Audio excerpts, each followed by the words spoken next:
Hello everybody, my name is Marlowe and welcome back to another episode of Minecraft Survival, where me and Clifford give you a big old welcome to the video and hope you're having a wonderful day. Well done Clifford, that is very nice of you to say to the viewers. How kind of you. So I have just got back from a little bit of a mining session, not only underground for some ores but also into the nether in search for some ancient debris, and I managed to get 36 in total, which is pretty good going. And as far as the regular caving is concerned, I got a whole bunch of resources: diamonds, redstone, gold, lapis, and a whole bunch of copper.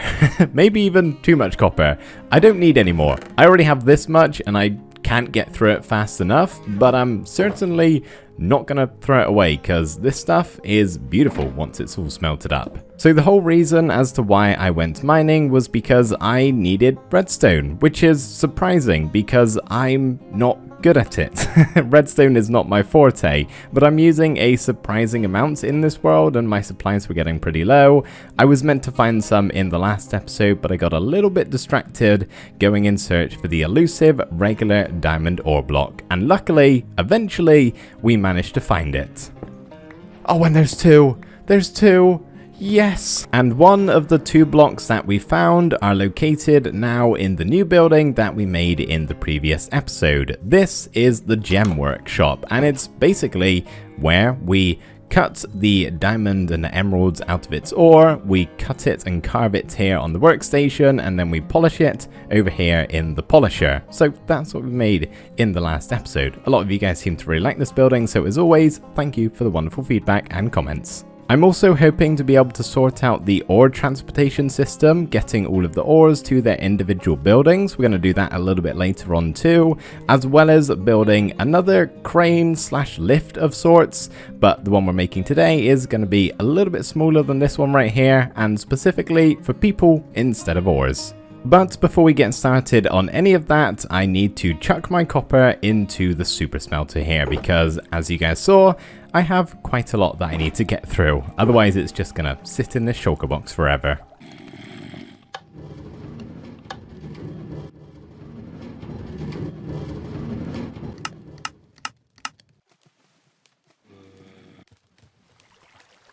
Turns out this is going to be a multi-step process. There's only so much copper I can fit inside of one minecart chest, so I'm going to have to come back to this later once the first batch is done, but for right now, I'm just enjoying watching this thing work. It's very, very satisfying to watch. I'm a little bit conflicted on where I want to build the warehouse. It's going to be quite a large building, nothing ginormous, but it's certainly not smaller than any of these right here.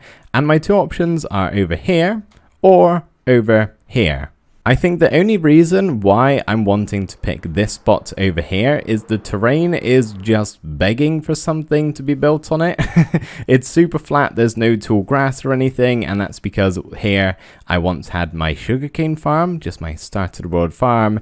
Obviously I don't have that anymore and I'm not going to rebuild it, of course. So I'm just left with this flat area that looks as though there should be something there. But what I could always do is just terraform over it and try and blend it back in with these hills a little bit.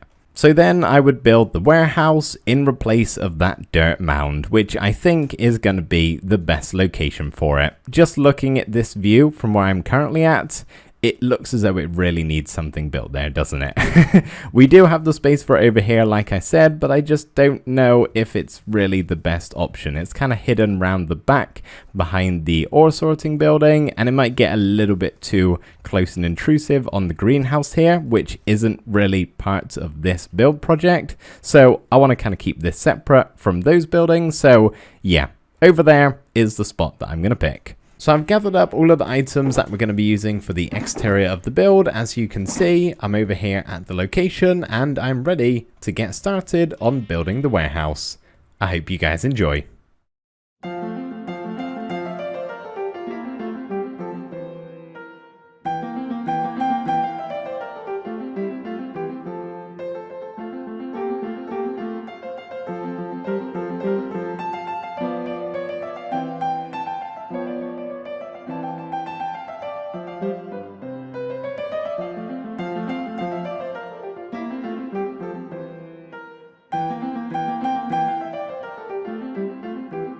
I am so glad I chose to build the warehouse over there. It looks kind of majestic up on that hill there with nothing really over the horizon.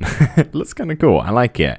Don't think it would have looked as good over in this spot, which by the way I will terraform at some point in time. Possibly not today, but I will get to it eventually. I promise.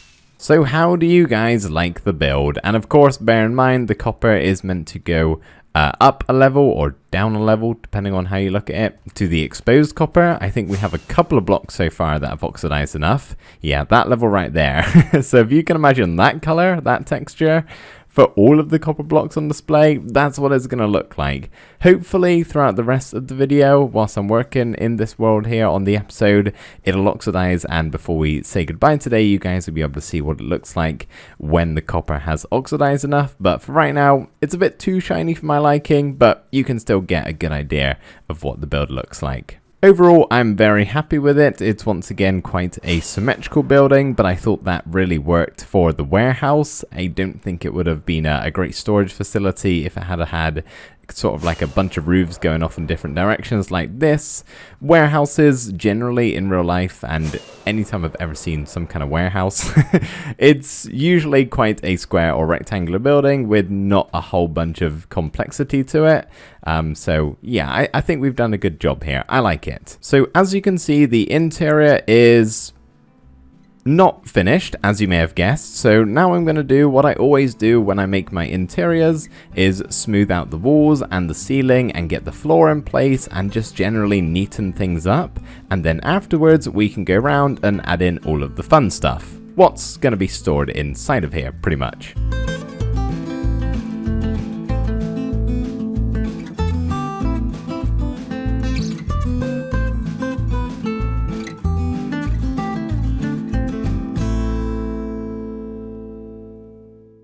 It is looking a whole lot neater inside of here, wouldn't you say? So as I said I was going to do, I smoothed out the ceilings here for the two sides as well as the middle section here. I also covered up all of the ugly parts of the walls, mostly with trapdoors in this case. And then I also completed the floor, which is a combo of cobbled deep slate and regular deep slate placed upwards and then sideways. It's just a really nice block combination, these three. It's not too harsh on the eyes, but it's not too bland. It's like a good middle point. I really enjoying using it at the moment.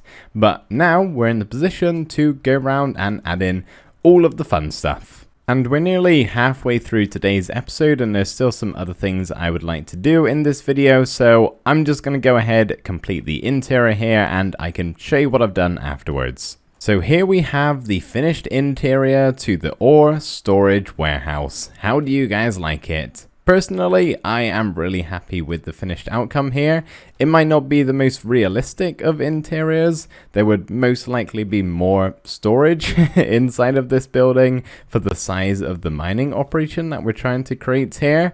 But let's just use our imagination and pretend that the ores get moved around quite a bunch. This is only like a temporary location for them. So of course we have these certain areas to store the ores in. We got some for gold, we got some for copper and iron, we got one for the gems here, the diamonds and the emeralds, and a big old coal storage pallet, I guess maybe would be the best thing to describe these. I'm not sure, but we got 4 of those for all of the ores. And then back here we have the liquefied redstone and lapis. I originally was going to use glass as the replacement for that concrete block, or concrete powder I should say, but I think you can visibly see the concrete powder a little bit better than you could with the glass, so that's meant to be just some sort of tank storing the liquefied ore, of course. Over here, right at the back of the building, in the very center, we have a lectern with a book just to keep track of the accounts of the warehouse, I guess you would say, what's coming into the building and what's going out,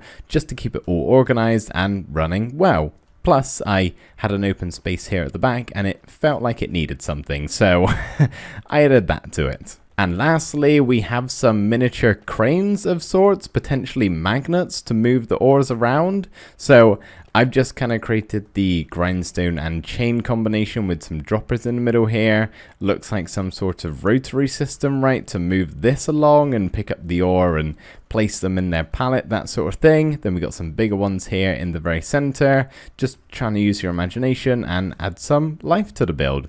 There is one final thing left to add in, and that is a lectern right at the entranceway here, just because it's a little bit dark, and adding that should hopefully brighten it up. I don't think anything can spawn in here, not now we have the new 0 light level needed to spawn mobs, which it's so helpful. I wish they had have done this so much sooner. But it allows us to yeah, not have to worry so much about a creeper spawning in here and blowing up my beautiful build. Outside, however, is a different story. It's pitch black out here. Not safe. I need to go to bed. So that is the warehouse all done, which means we can get started on the next part of today's episode, which I think is going to be building the secondary crane on the surface of the big old hole here, and that is to take the miners down to the hole and then back up from it. And I think we're going to build it around about here. Gonna have to do a little bit of terraforming, or possibly choose another spot. I'll see. Just got to give all of these blocks a quick whack so they stay as that type of copper, and then I can take a step back and show you what we have. So this is the top part of the crane, a little bit like that one over there, kind of similar blocks, similar style, similar idea. We have a couple of problems though. Problem number one is we're quite close to the terrain here, which is a good and a bad thing. Bad because it looks super cramped around here, but good because just for structural supports, I would kind of like these blocks actually connected to the wall. This isn't really that big a problem, honestly. I'm just going to have to do a little bit of terraforming, basically. It's not really even mentionable. The other one, however, is a little bit more important. So underneath this block here is where the center of the chain lift is going to be going down into the mine. Now, the problem is because underneath this block in the center, we have our rail line, which is smack bang in the way. Now, I thought about elsewhere for locations I could build that crane lift in, but nowhere really suited all that well, and pretty much anywhere I moved it to, there was some sort of obstruction, whether it was one of these rail lines or just like stone in the way without doing any mass terraforming.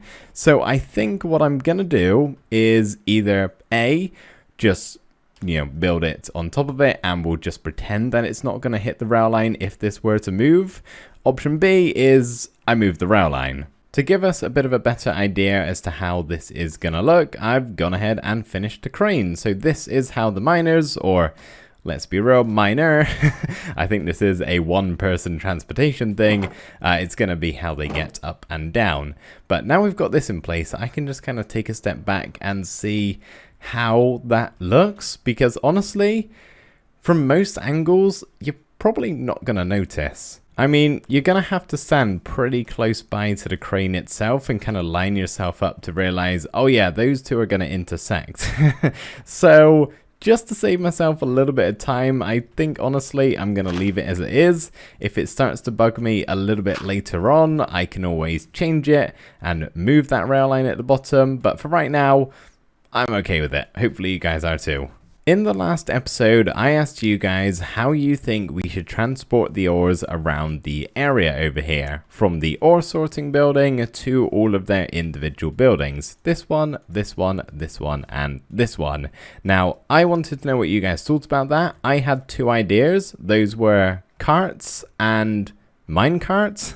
So either building some big wagons, custom carts, or making some proper tracks using the rails and the actual Minecraft mine carts and transport the ores that way. So after recently reading through the comments on that episode, I still don't know what to do, because some of you were saying the carts, some of you were saying the minecarts, some of you were saying both, which I think is actually what we're gonna go for here. So I'm not sure if this is gonna look great. I believe the wagons will, the bigger man-made carts, the one that can't actually move, I think those are going to look good. It's more so the minecart with the rail system implemented that I'm a bit iffy about, but we're not going to know until we try. It's probably going to be smart if we just test out one of the rail lines first of all, so maybe leading to the smelting building over here for the copper, gold and iron. That way we can get a good idea on what it's going to look like before we do all 4 of the rail lines and end up not liking it. Then I would have just wasted a whole bunch of time. So we'll just do a quick tester here for one of them and then we can see how it looks. Something I definitely want to make sure I do is build it elevated off the ground, so not simply having a line of rails going from here all the way over to this spot right here, just along the grass. I don't want that. I would like some sort of platform, a little bit like we've done for the rest of the rails in our world here. Maybe not quite as wavy as we have at some points. I don't want anything on a diagonal angle, for example. So probably something a little bit like this section of the rail line, very straight lines and sharp corners, nothing wavy. If we decide to do this, I think we're going to have to keep the rail line super simple and super small. Something like this. Maybe not this exact rail design, but something similar. I don't want a wide rail design. I'd ideally like it just to be nice and streamlined with 1 block wide here. Any more than that, I think is going to be a bit too much, and it's just going to look too large in comparison to the buildings and the general area we have here. It might just overrun it a little bit. So keeping it kind of small like this one is probably going to be a good idea. And I know I said I was building this to help me get a better understanding as to whether or not I should go ahead with this for the other remaining buildings, but truth be told, it hasn't helped at all. I don't know what it's going to look like without just going ahead and doing it, so that's what I'm going to do. I'm going to gather up some more blocks because I probably don't have enough here and get it done for at least 1 more. Hopefully that should give me a better understanding, and if I'm liking it, then I'll just go ahead and finish it up for all 4 buildings. Also, I'm going to go ahead and terraform that small area because I completely forgot to do that, and whilst I've got all of my dirt and whatnot, I may as well do this area round the back too. So I decided to go ahead and do all 4 rail lines going to all 4 of the ore buildings, and this is how it looks. I think I like it. I'm still a little bit on the fence at the moment. I'm going to be keeping it for now at least. I'll maybe see what you guys have to say about it. But as you can see, all I ended up doing for the actual rail design, keeping it super simple, but I just changed out the spruce slabs that we had before here with acacia trapdoors. I thought that was a little bit more sleek and streamlined, not quite as bulky as the slabs were. Plus, it means I can actually walk underneath all of this, which is very nice. With the slabs, I would have to crouch, which is a little bit annoying. So being able to walk around here underneath all of these rail lines, despite it kind of shaving off the top part of my head when I do that, it's still very nice regardless. Now, there's not going to be any moving minecarts on these rail lines for a number of reasons, and the main one is because it's built entirely out of trapdoors, for the most part. So I couldn't have any of the detector rails because then obviously it would activate all the trapdoors around it and break the rails off of them, and there's not really a good spot to hide levers or anything like that. Potentially I could do something under here, but really, I just am going to leave it as it is because the second reason why I don't want to have the minecarts is because we already have enough moving minecarts in this world for now. I don't think I really need to add 4 more.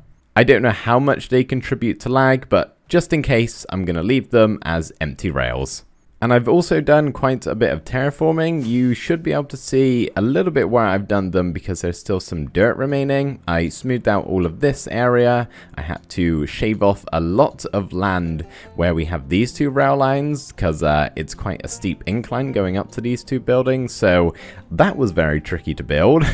I definitely prefer the 2 rail lines over there leading to the redstone and lapis as well as the coal building or the iron, copper and gold as opposed to these 2 over here, but you do what you can, really. And lastly, this is the ending point of the rail line. I didn't want to do anything super big and bulky and fancy because that wouldn't really go with the rest of the rail line, so I've just kind of made a bit of a stopping point and you would, in theory, unload the minecart. I'm imagining the singular ores would kind of sit inside of the minecart, so it wouldn't be, you know, that big of an item to unload at once. And at the start of the rail line, I've literally done it like this, where the ore goes directly onto the rail. I'm not sure how any of this would actually work realistically, but I don't need to do that for every single build I make in Minecraft. It's okay to have some unrealistic things. That was one well-timed pause on my behalf. Can you see that lightning strike? Crazy. Get ready for a loud bang. Awesome. So we are going to be building some of the bigger carts that are made out of blocks that are more wagon-like, but I'm not going to be doing that just yet. I did just want to say we are going to be making them, but yeah, might be saved until next episode. So we are pretty much done now for today's episode. However, as you can see, the warehouse behind me is still fresh copper. It has not oxidized anywhere near as much as I was hoping it would, so I'm going to do one of two things. I might just wait around for a little bit, possibly leave my PC running whilst I go to work or something like that and hope it's oxidized by the time I get back. Or alternatively, if it's taking even longer than that, I'll just oxidize some copper, replace the blocks, so you guys can see what this build is meant to look like, because it's not currently at that stage right now. And now it is, and in my opinion, this looks 10 times better. Admittedly, it was fine with the regular copper, but I just really love the exposed copper with the other block selection that we have here. I think it's a definite improvement. So I actually AFK'd while setting up some copper to oxidize, and I left it a little bit long. So basically all of my copper turned to the fully oxidized copper, which kind of pains me to place down and then scrape back 2 levels just because of how long it takes to actually get that stuff. But it's okay, it was worth it because, like I said, definite improvement. Would you believe me if I was to say that I'm currently playing on 90 FOV? Well, I am. Could you imagine if all of my videos were like this? It would be a headache and a half. I'm only using it now so we can fit in the whole build inside of this last shot here, because it is time to say goodbye, everybody. I really hope you've enjoyed this episode. Any feedback you have on this build, as well as the whole area, I'll turn around slowly so I don't make you guys be sick. Let me know down in the comments, and hopefully next episode we can get some more progress done on the mining project here. So hope you're looking forward to that. Thank you for watching, and I'll see you next time. Bye for now.